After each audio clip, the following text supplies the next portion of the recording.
Olá pessoal, vamos hoje começar o nosso curso de Teoria do Comércio Internacional e hoje é a primeira aula, a aula de apresentação do curso. Então vou dar um panorama geral do que a gente vai ver, né, o programa do curso e as principais teorias e autores, né, que a gente vai estar vendo aí ao longo desse curso de Comércio Internacional.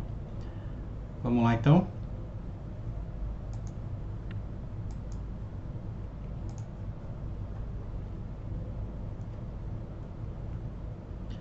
Então aqui está de uma forma resumida, né, os tópicos que a gente vai ver ao longo do curso, né, e que seguem aí os tópicos do edital do concurso do CACD. Então, o curso ao todo tem 8 aulas, né, sendo que a primeira aula vai ser sobre a teoria clássica do comércio internacional, basicamente Adam Smith e David Ricardo.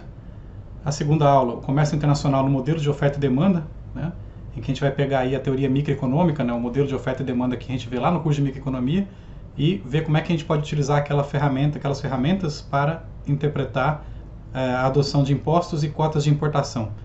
De subsídios também a gente vai ver, tá? Apesar de não aparecer explicitamente no programa, também vai incluir os subsídios aí na aula. A terceira aula vai ser sobre a teoria neoclássica do comércio internacional, que é o chamado modelo Heck-Sherolin e os seus teoremas. A quarta aula, as críticas ao modelo Heck-Sherolin, né? Então, em particular, aí, uma crítica empírica que veio ao modelo, que é o paradoxo de Leontief, eu falo um pouquinho sobre ele daqui a pouco. E os modelos alternativos dentro da abordagem da adotação de fatores, ou seja, os modelos alternativos que surgiram para tentar explicar por que o modelo Heck-Sherolin não estava correspondendo, né, à realidade da economia norte-americana, né, que foi aí o teste feito pelo Leontief. Na quinta aula a gente vai ver as novas teorias do comércio internacional, que são os modelos baseados em concorrência imperfeita e retornos de escala. A aula 6 a gente vai ver a crítica da CEPAL, né, a Comissão Econômica para a América Latina, né, e um pouquinho sobre a teoria do subdesenvolvimento, né, e qual o papel aí do comércio internacional no desenvolvimento econômico. E na aula 7, que vai ser a última aula teórica, eu vou dar um panorama geral para vocês a respeito de dados, né, sobre o comércio mundial, né, tanto sobre a evolução do comércio internacional no mundo, como também a participação do Brasil no comércio internacional. É importante vocês terem esse panorama geral, né, de atualidades mesmo, né, e um pouco do histórico, né, do comércio internacional, da evolução do comércio, dos padrões de comércio, né, e da participação, da inserção brasileira no comércio internacional. E finalmente a última aula, né, como todos os cursos, a gente vai ter um simulado, né, uma aula de resolução de exercícios que vão ser divulgados previamente aí no site do curso. Então vamos lá para a nossa apresentação geral, né? Então o primeiro autor que eu queria falar um pouco é o Adam Smith, né, que fez uma crítica do sistema mercantilista, né? Então o livro do Adam Smith bastante conhecido é A Riqueza das Nações, investigação sobre sua natureza e as suas causas. Esse livro ele também ele marca o nascimento da própria teoria econômica, né? Eu falei aí numa aula de apresentação geral do curso, né, que a teoria econômica, né, de certa forma, há um consenso aí de que entre os historiadores do pensamento econômico que a teoria econômica ela começa com o Adam Smith, né? Então ele seria, digamos assim, o pai da ciência econômica, né? Bom, resumindo bastante, né, o que o Adam Smith está falando naquele texto, para trazer para a perspectiva do que interessa para a gente, né, que é o comércio internacional. Então, em primeiro lugar, o Adam Smith, o título está aí, né, a investigação sobre a natureza e as causas da riqueza das nações. Então, em primeiro lugar, a primeira crítica que o Adam Smith vai fazer aos mercantilistas é com relação à natureza da riqueza. Para os mercantilistas, a riqueza era dada pelo acúmulo de metais preciosos, que era obtido via saldo comercial positivo com outros países. Então, enriquecia aquele país que tem um superávit comercial. E o país que tinha déficits comerciais empobrecia porque ele estaria perdendo metais preciosos, ou seja, perdendo ouro, né, nos pagamentos internacionais ao apresentar déficits, né?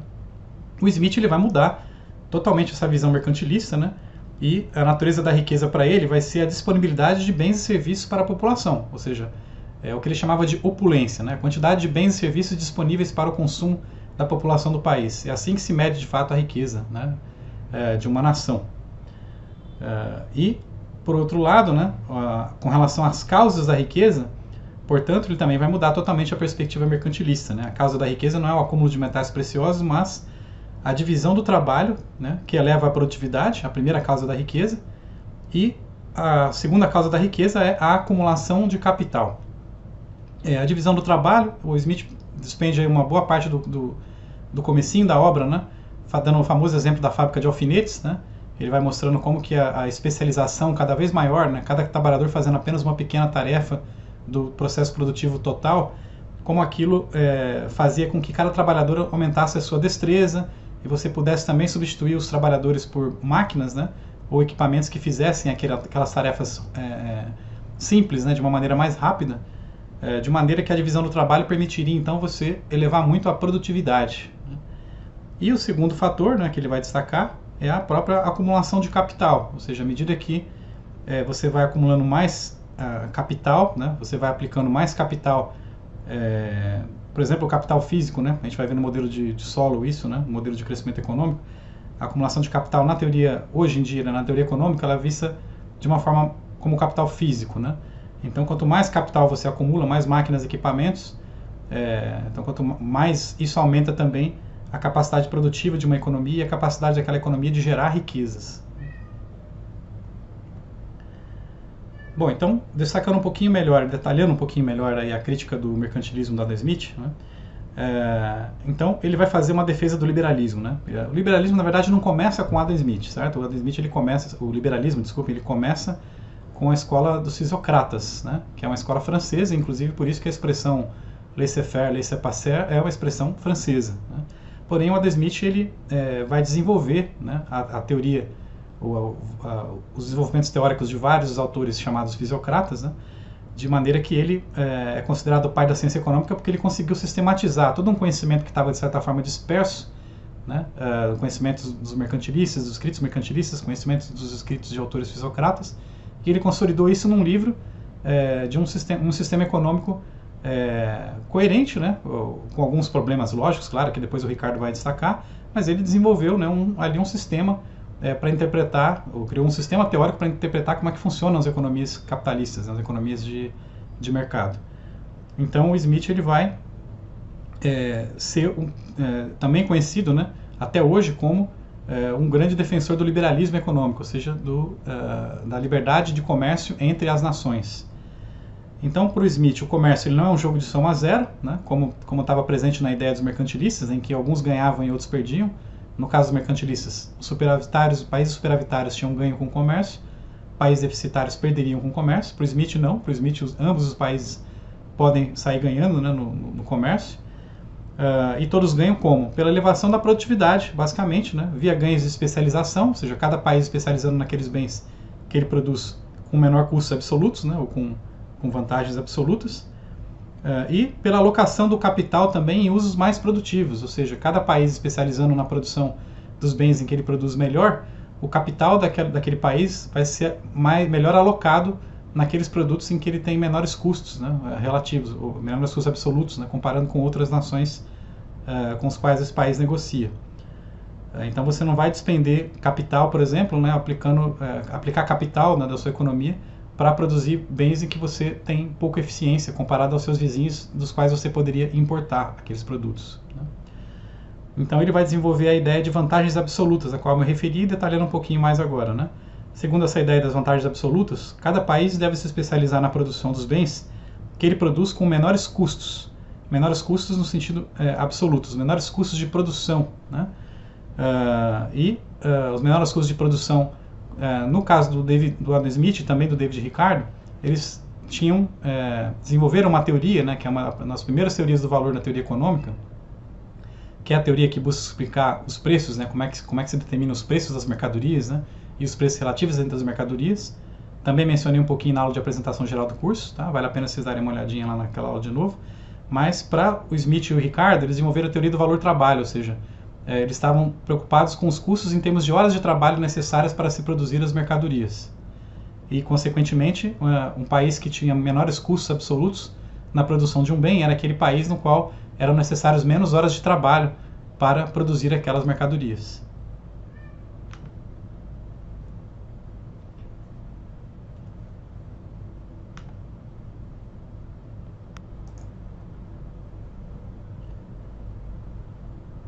Então, essa é uma ideia que vai estar presente tanto no Adam Smith como no Ricardo, né? Eles consideravam, portanto, que o fator de produção relevante para você considerar os custos de produção o trabalho, né? Dada essa ideia deles aí da teoria do valor-trabalho.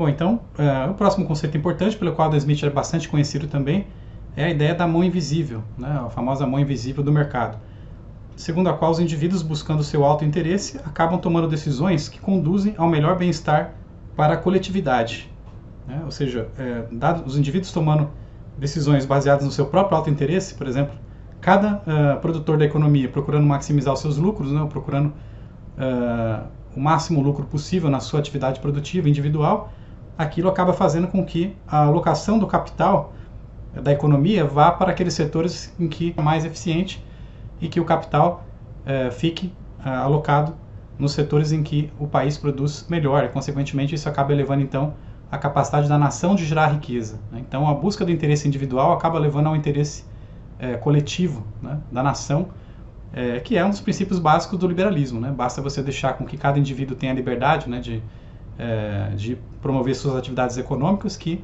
aquilo vai promover o bem-estar geral da nação.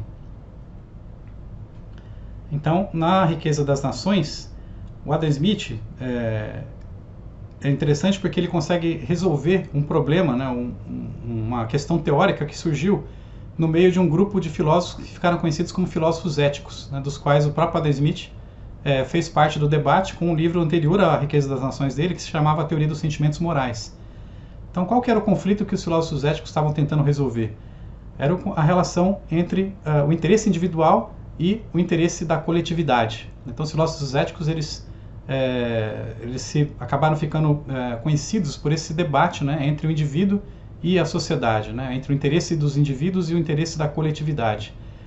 E geralmente se chegava, né, e muitos desses autores, né, chegavam a uma conclusão de que não era possível conciliar os dois interesses, né, o interesse individual com o interesse da coletividade.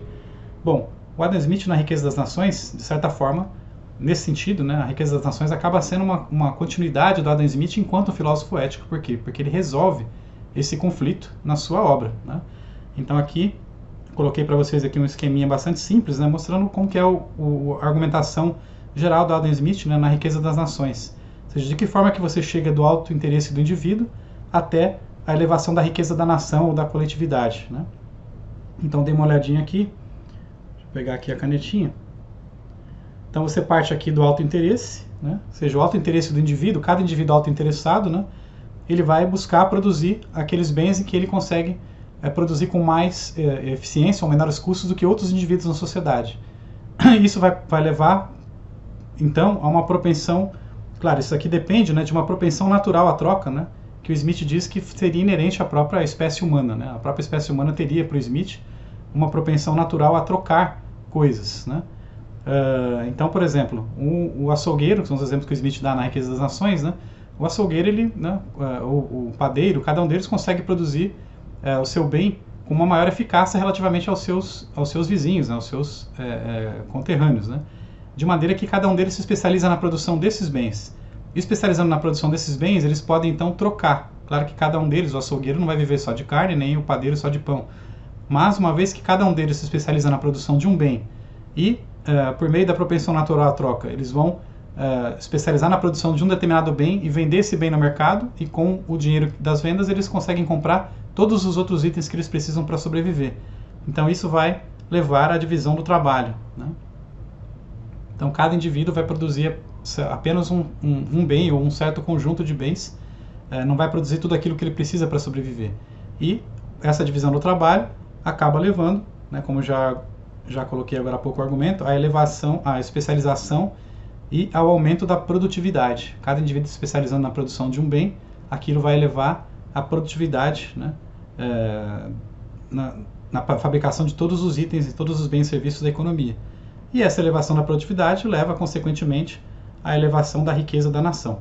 Então, o Adam Smith tinha aí uma argumentação, né, bastante sofisticada e que, no fundo, mostrava, né, o princípio do liberalismo, ou seja, a defesa do alto interesse ou dos interesses individuais pode, sim, conduzir ao interesse geral da nação, né, o que, de certa forma, entrava em conflito, aí, por exemplo, com a ética cristã, né, a ética religiosa, que vinha lá desde a Idade Média, né, segundo a qual o comportamento dos seres humanos deveria se pautar pela solidariedade, né, pela ajuda ao próximo e assim por diante, né. Mas o Smith vai mostrar aí que, né, dentro de uma economia de mercado ou capitalista, a busca do interesse individual pode conduzir ao bem-estar geral da nação. Bom, e a divisão do trabalho, segundo o Smith, ela é limitada pela extensão do mercado. Esse é um trecho importante da obra do Smith, né, em que ele diz que se eu tiver mercados pequenos, né, a divisão do trabalho ela não vai conseguir se aprofundar muito. Então não adianta eu conseguir, por exemplo, ter um tremendo ganho de produtividade na produção de tecidos se eu não tiver para quem vender esses tecidos, né? Eu tenho que ter um mercado amplo para que valha mais a pena para o produtor aumentar a produtividade e conseguir produzir quantidades muito grandes de um certo bem, né? Então, essa divisão do trabalho que leva ao aumento da produtividade, ela acaba sendo limitada pelo tamanho do mercado. Daí, então, a defesa do Smith da abertura comercial. Ou seja, a abertura comercial vai ser fundamental para expandir os mercados e, com isso, permitir o aprofundamento da divisão do trabalho. Então, quanto mais os mercados estiverem abertos, né, quanto mais a mesma lógica que ele usa para os indivíduos, né, dentro de uma nação, cada indivíduo se especializando na produção de um item, né, o açougueiro, o padeiro, etc., vai levar a um aumento da produtividade e a um aumento do bem-estar geral da nação. Da mesma forma, entre nações, né, ele utiliza o mesmo argumento. Entre nações eu também posso ter nações que produzam melhor certos bens do que outras, de maneira que, quando as nações se especializam, elas conseguem ter um grande aumento da produtividade, e quando elas se abrem ao comércio umas com as outras, isso eleva o tamanho dos mercados e, consequentemente, fazem com que, ou permitem, né, o aprofundamento ainda maior da divisão do trabalho e dos ganhos de produtividade. Bom, um autor que vai continuar, né, e aperfeiçoar as ideias do Smith é o David Ricardo. Ficou bastante conhecido aí pela teoria das vantagens comparativas. O Ricardo, então, ele aperfeiçoa a obra do Smith em diversos pontos, né? Em particular, ele vai aperfeiçoar, por exemplo, a teoria do valor do trabalho, né? Resolvendo alguns problemas lógicos do Smith, né, na teoria do valor do trabalho. Eu não vou falar muito da teoria do valor do trabalho, porque ela meio que acabou sendo abandonada pela ciência econômica, né? O que hoje resta do Ricardo na teoria econômica não tem nada a ver com a teoria do valor do trabalho, tá? E ele corrigiu algumas falhas e também consolidou o liberalismo, né? Ou seja, ele continua, né, a obra do Smith da defesa do liberalismo econômico, da defesa da abertura comercial dos países, e também, claro, aperfeiçoa a própria ciência econômica que servia de embasamento teórico para esse pensamento liberal. Então vamos dar uma olhadinha, né, rápida nas ideias do Ricardo. O Ricardo ele escreveu antes do seu livro clássico, né, ele tem um livro clássico que é de 1817, né, que eu vou falar daqui a pouquinho, que é Os Princípios de Economia, Política e Tributação, o livro pelo qual ele ficou mais famoso, né, que acabou servindo como um livro base, texto base, para o ensino de economia, né, durante várias décadas, né, na Inglaterra e em outros países também. Mas antes desse texto, o Ricardo escreveu um outro texto, que é um ensaio acerca do baixo preço do cereal sobre os lucros do capital. Ele escreveu esse texto em 1814. Esse texto ele foi lido no parlamento, né, britânico, foi apresentado, né, como argumentação no parlamento britânico. O Ricardo ele fazia parte, né, do parlamento e, portanto, tem vários discursos dele, né, que estão lá no parlamento britânico, e ele sempre atuou em defesa do liberalismo econômico. Em particular, ele estava criticando nesse texto as chamadas Corn Laws, né, que eram aquelas leis eram leis protecionistas, né, que tentavam proteger os produtores agrícolas da Inglaterra, os produtores de cereais, né, dos gêneros agrícolas em geral.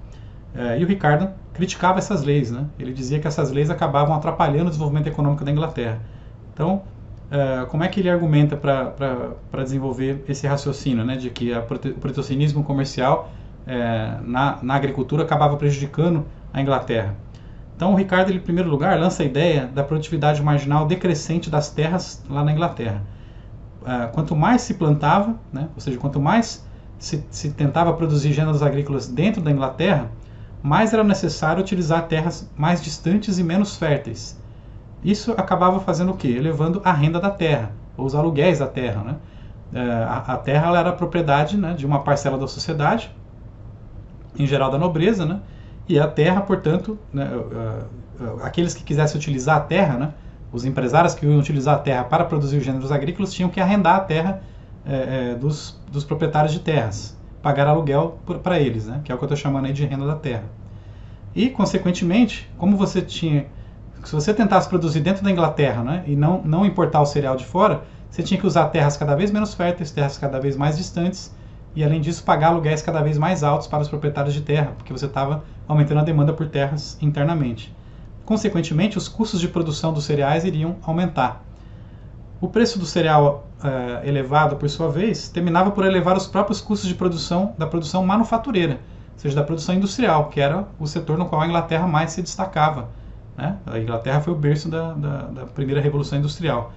E, portanto, né, aquele setor em que a Inglaterra mais tinha vantagem com relação aos vizinhos, que era a produção manufatureira, ela acabava perdendo parte da sua vantagem por conta do cereal estar caro. Por quê? Porque a indústria manufatureira emprega a mão de obra, né? E a mão de obra acabava ficando mais cara por conta do preço dos alimentos ficarem mais caros, dado o protecionismo no setor agrícola. Então você tinha que pagar mais caro pelos cereais que eram produzidos dentro da Inglaterra. Consequentemente, os trabalhadores, tendo uma alimentação mais cara, acabavam, né, necessitando de salários mais elevados. Isso elevava então o custo da mão de obra, inclusive no setor manufatureiro, né? E também, claro, dos insumos produtivos, né, que são necessários para a atividade industrial. Para a indústria de alimentos, por exemplo, né, ou para outros setores industriais, você tem que utilizar insumos que vêm da agricultura e, consequentemente, isso acabava elevando o custo de outros insumos produtivos e não só da mão de obra. O resultado disso, então, é que cairia a taxa de lucro, né, e a economia tenderia a estagnar, né? O Ricardo ele criou aí a noção do estado estacionário, que vai ser depois utilizada também nos modelos econômicos como modelo de solo, né? A gente vai ver mais para frente aí ao longo do curso. No caso, isso vai estar no curso na parte de macroeconomia, né? Os modelos de crescimento econômico. Bom, então, tudo isso para o Ricardo argumentar o quê? Que, portanto, o protecionismo na importação de bens, ou seja, as taxas contra a importação de produtos agrícolas e gêneros agrícolas de outros países, acabava prejudicando o próprio crescimento econômico na Inglaterra. A solução que o Ricardo preconizava, então, era a abertura à importação do cereal, ou seja, ele era contrário às Corn Laws, né, e à taxação da importação dos cereais. Já no seu livro, né, mais conhecido, Princípios de Economia, Política e Tributação, o Ricardo ele vai desenvolver aí o princípio das vantagens comparativas, né, que é um tópico bastante importante, né, que costuma cair bastante nos concursos e é o que está aí no edital. Esse princípio ele se baseia na constatação de que, ainda que um país produza todos os bens com menores custos absolutos, ou seja, ainda que um país produza todos os bens com menores custos em termos de tempo de trabalho necessário para produzir aqueles produtos, né, quando comparado a outros países, ainda assim ele pode desfrutar dos ganhos do comércio. Porque na ideia do Adam Smith, né, das vantagens absolutas, né, um país só teria vantagem em negociar com outro desde que ele produzisse com menores custos de produção, custos absolutos, né? O Ricardo vai dizer que não, ainda que um país produza todos os bens com menores custos, valeria a pena para ele sim negociar, desde que o custo relativo ou o custo de oportunidade, né, sejam menores do que em outros países. Ou seja, o quanto aquele país tem que deixar de produzir do bem A para produzir mais do bem B, se isso for menor do que no outro país, né, ele vai ter sim vantagem em produzir. A gente vai ver isso com mais detalhe na primeira aula, né, que é a aula sobre a teoria clássica do comércio internacional. Hoje a ideia é só dar um panorama geral, né? Bom, e aí vamos para o próximo tópico, né, que a gente vai ver também no curso, que é a teoria neoclássica do comércio internacional, o conhecido modelo Heckscher-Ohlin e os seus teoremas. Ele, Heckscher e Bert Ohlin o Bert Ohlin ganhou o Prêmio Nobel de Economia de 1977, né?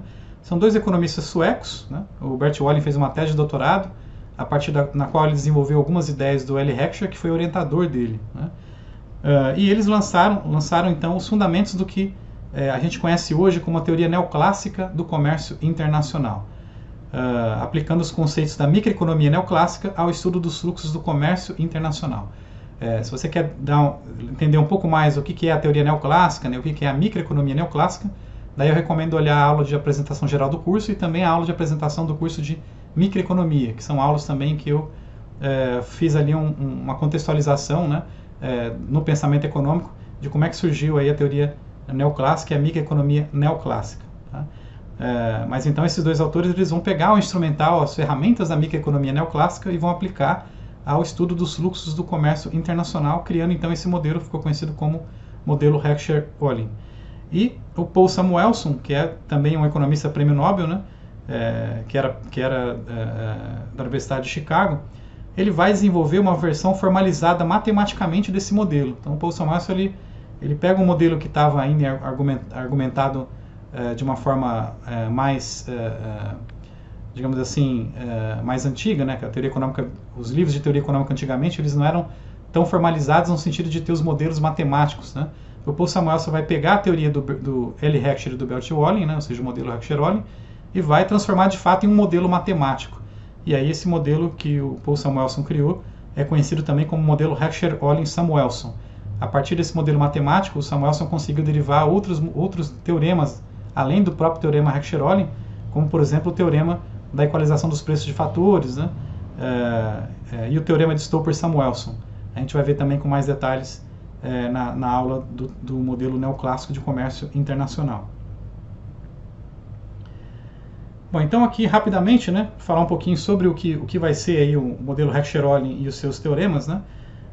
Abreviando o modelo Heckscher-Walling por modelo HO, o modelo HO ele busca explicar a origem das vantagens comparativas, né? Ou seja, o Ricardo ele explica, né, que as nações tendem a exportar o bem no qual elas têm vantagens comparativas. Porém, o Ricardo ele não explica a origem das vantagens comparativas. Não tem uma explicação econômica de por que um país tem a vantagem comparativa na produção de certos bens comparado a outros países, né? Então, o modelo Heckscher-Walling vai exatamente dar esse passo anterior, explicar de onde vem a vantagem comparativa de certos países na produção de certos itens. E, tendo isso em mente, qual vai ser o teorema Heckscher-Walling? Que o país vai exportar o bem, ou seja, ele vai ter vantagem comparativa naquele bem, né, que ele exporta, o bem que usa intensivamente o fator de produção que é relativamente mais abundante naquele país. Então, por exemplo, né, países com abundância relativa de mão de obra, comparado ao fator capital, supondo um modelo de dois fatores, né, fator mão de obra e fator trabalho e fator capital. Então, um país que tem abundância relativa de mão de obra, comparado a outros países, ele tende a exportar bens cuja produção usa mais intensivamente a mão de obra do que o capital. E vai tender, ao contrário, importar bens que são mais intensivos em capital. Então, esse basicamente é o modelo Heckscher-Walling. A gente vai ver com mais detalhes aí na aula do modelo, né? Bom, e aí você tem também uma crítica, né, ao modelo Heckscher-Walling, que vem ainda aí no final dos anos 40, né, início dos anos 50, que é o chamado paradoxo de Leontiev. O Wassily Leontiev, ele é um economista russo que foi morar nos Estados Unidos, se naturalizou estadunidense e ganhou o Prêmio Nobel de 1973 pelo desenvolvimento de um conceito muito importante, né, para as contas nacionais até hoje, que é o conceito de matriz insumo-produto. O que é uma matriz insumo-produto? É uma matriz que ela coloca nas linhas e nas colunas todos os setores da economia, né, todos os setores produtivos de uma economia, e mostram o que cada setor vendeu para o outro setor, né? Então, uma matriz bastante complexa que ele fez para a economia dos Estados Unidos, mostrando como que cada setor atua na economia, comprando insumos de certos setores, né, e vendendo para outros. E essa matriz insumo-produto acabou sendo então um instrumento, uma ferramenta útil para testar o próprio teorema do Heckscher-Walling, né? Lembra que o teorema do Heckscher-Walling está explicando as vantagens comparativas a partir da dotação de fatores produtivos, né? Então, na matriz insumo-produto, você tem essa informação de quanto que cada setor da economia, na produção de cada produto, compra ou consome de insumos de outros setores da economia. E, consequentemente, ele conseguiu, então, a partir da matriz insumo-produto, estimar, né, os setores que exportam na economia norte-americana, estimar se eles eram intensivos em trabalho ou intensivos em capital, né, a partir de que tipo de produtos que de que cada setor comprava dos outros setores da economia. Então ele conseguiu testar o teorema de Heckscher-Walling, né? E esse teste acabou levando ao paradoxo de Leontiev. O que é o paradoxo de Leontiev? Então, usando dados da economia dos Estados Unidos para testar o teorema do Heckscher-Walling, o Leontiev chegou à conclusão de que, ao contrário do que era esperado, os Estados Unidos exportavam mais bens intensivos em trabalho e não bens intensivos em capital, que era contraintuitivo com o que se imaginava, né, da economia norte-americana, que era uma economia industrializada, então se supunha que a economia norte-americana era mais intensiva em capital do que em trabalho. Então esse experimento acabou fazendo com que, né, abrisse aí esse aparente paradoxo na teoria ou no modelo Heckscher-Walling, porque pelo modelo se esperaria que os Estados Unidos, sendo intensivos em capital, tenderiam a exportar bens intensivos em capital também e importar bens intensivos em mão de obra, e acabou se verificando o contrário. Bom, então isso pode dizer que é uma crítica interna, né, ao modelo neoclássico, ou à teoria neoclássica, e que acabou então levando ao desenvolvimento de modelos com hipóteses menos restritivas para explicar o padrão de comércio, porém ainda dentro da abordagem da dotação de fatores, né? Então, quais são essas novas teorias que vão surgir após, né, a constatação desse paradoxo do Leontief? Ou seja, como é que a teoria respondeu a esse paradoxo, né? Bom, a teoria respondeu dizendo o seguinte, que o paradoxo ele era aparente, né? Não era um verdadeiro paradoxo, porque, na verdade, faltava você notar que a realidade econômica não tem apenas dois fatores de produção, capital e trabalho. Você tem que, pelo menos, fazer uma diferenciação entre trabalho qualificado e trabalho não qualificado, por exemplo. Então, se constatou que a economia norte-americana ela podia eventualmente exportar produtos intensivos em trabalho, porém intensivos em trabalho qualificado, já que o trabalhador norte-americano seria mais qualificado do que a média dos países para os quais ele tem relações comerciais. E além disso, você também poderia acrescentar um outro fator de produção, no qual os Estados Unidos, embora sejam intensivos em capital, também eram bastante abundantes, que são os recursos naturais, né, dado a grande extensão do território norte-americano. Então, além de ser abundante em capital, os Estados Unidos também poderiam exportar produtos que eram intensivos em recursos naturais, uma vez que aquele país tem uma larga extensão, né, de terras, né, e, portanto, uma larga extensão de recursos naturais também. E recurso natural também seria um outro fator importante.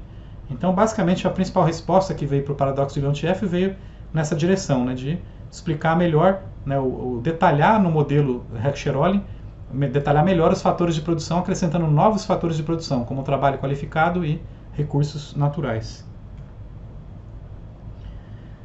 Bom, e aí vamos falar um pouquinho agora sobre as novas teorias do comércio internacional, que também está aí no edital do concurso, né? E o que são essas novas teorias do comércio internacional? Você tem basicamente dois tipos de modelos: modelos baseados em concorrência imperfeita, e economias de escala. Bom, o que quer dizer isso? O modelo Heck-Sherolin ele tem duas hipóteses bastante importantes, né? A primeira hipótese do modelo Heck-Sherolin é que ele se baseia na ideia de que existe concorrência perfeita. A gente vai ver isso com mais detalhe quando estiver vendo a aula do modelo Heck-Sherolin. E, além disso, o modelo Heck-Sherolin ele supõe também que os rendimentos, os retornos, né, de escala, eles são constantes. E aí você pode ter economias de escala ou rendimentos crescentes de escala, né?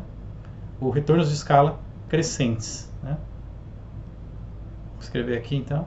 Retornos de escala crescentes, né, seriam uma hipótese que violaria as hipóteses ali do modelo Heck-Sherolin. Bom, por que essas novas teorias foram violar essas hipóteses aí? Bom, porque pelo seguinte, o modelo Heck-Sherolin ele era insuficiente, né? Ou seja, a teoria do Heck-Sherolin, que está baseada na dotação de fatores, não explicava o comércio entre os países desenvolvidos ou industrializados, né? O que acontece? O modelo Heck-Sherolin, como ele se baseia na dotação de fatores, ele acaba explicando apenas o comércio entre países que têm estruturas produtivas muito diferentes. Então, por exemplo, países que são industrializados, que tendem, portanto, a ser muito mais intensivos em capital, máquinas e equipamentos, esses países, né, tenderiam a exportar bens intensivos em capital ou produtos manufaturados, por exemplo, para nações mais pobres ou menos desenvolvidas que tendem a exportar produtos agrícolas que eram mais intensivos em mão de obra. Então, o modelo Heck-Sherolin ele acabava explicando, né, esse fluxo de comércio entre nações industrializadas desenvolvidas e nações agrícolas subdesenvolvidas, porém ele não explicava o volume de comércio internacional enorme, né, e muitas vezes até maior do que o fluxo entre os países ricos e pobres, que é o fluxo entre os próprios países ricos, né, entre os próprios países industrializados. Então você tem um fluxo de comércio enorme entre os países industrializados, né, e esse fluxo não é explicado pelo modelo Heck-Sherolin. Então, a teoria Heck-Sherolin não explica, portanto, né, o grande fluxo de comércio entre países com dotação de fatores e estrutura produtiva semelhante. Daí, então, que surgiram dois fatores para explicar o grande fluxo de comércio que existe entre países com estrutura produtiva semelhantes ou com dotação de fatores semelhante, que é a diferenciação de produto ou a concorrência monopolística, né, que é uma das estruturas de mercado que a gente vai ver no curso de microeconomia, a concorrência monopolística, e também a existência de economias de escala, né. Notem que toda essa parte aqui, né, inclusive o modelo Heck-Sherolin e essas novas teorias do comércio, são muito baseadas na teoria microeconômica, né? É por isso que vocês estão vendo aí que eu não estou disponibilizando as aulas de cada um dos cursos, né, de microeconomia, macro, comércio internacional, não estou disponibilizando as aulas simultaneamente. Na verdade, as aulas estão sendo disponibilizadas conforme a gente vai tendo a teoria nos demais cursos, né, que vai ser necessária para entender os conceitos que a gente está vendo nessa aula. Então, por exemplo, a primeira aula de comércio internacional, que vai utilizar o modelo de oferta e demanda para analisar cotas, importações, etc., cotas e impostos sobre importação. Para entender essa aula é necessário primeiro ter visto as aulas do modelo de oferta e demanda na microeconomia. Então, primeiro disponibilizei aquelas aulas e só depois que eu vou disponibilizar a aula de teoria do comércio internacional, que vai utilizar o modelo de oferta e demanda. Então, vai estar seguindo uma sequência, né, lógica, né, didática. A forma como as aulas estão sendo disponibilizadas vai seguir uma sequência lógica de já ter em outros cursos os conceitos necessários para compreender aquela aula.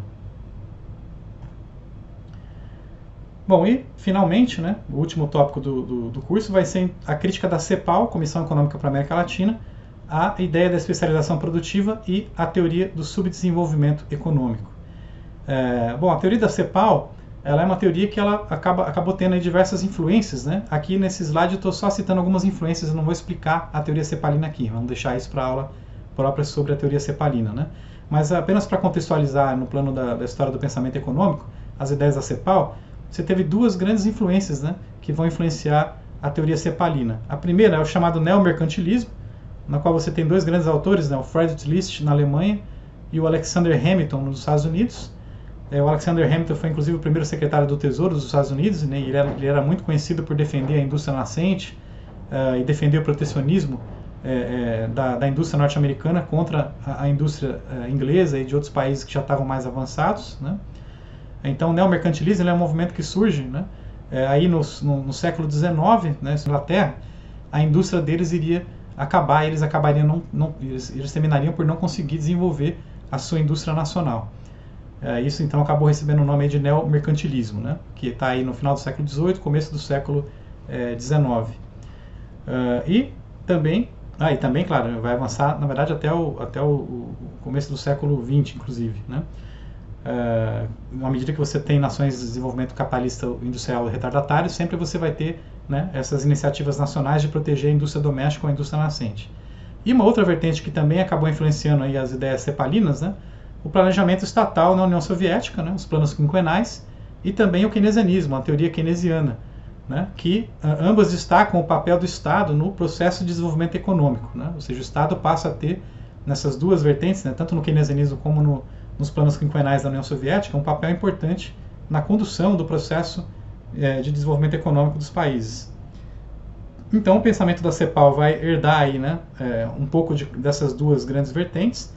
E aqui eu estou citando os dois principais autores, né, que a gente vai ver aí, né, com relação ao pensamento cepalino. Então, primeiro, Raul Prebisch, né, que é um economista argentino que criou a ideia da deterioração dos termos de troca, né, e que vai mostrar que haveria uma tendência secular de redução dos termos de troca dos países que eram exportadores de gêneros agrícolas, e vai desenvolver então a ideia de que haveria uma relação entre a superação do subdesenvolvimento econômico e a industrialização, ou seja, que a industrialização era necessária para a superação do subdesenvolvimento, né, daqueles países que eram retardatários e que tinham indicadores de desenvolvimento inferiores aos países mais desenvolvidos.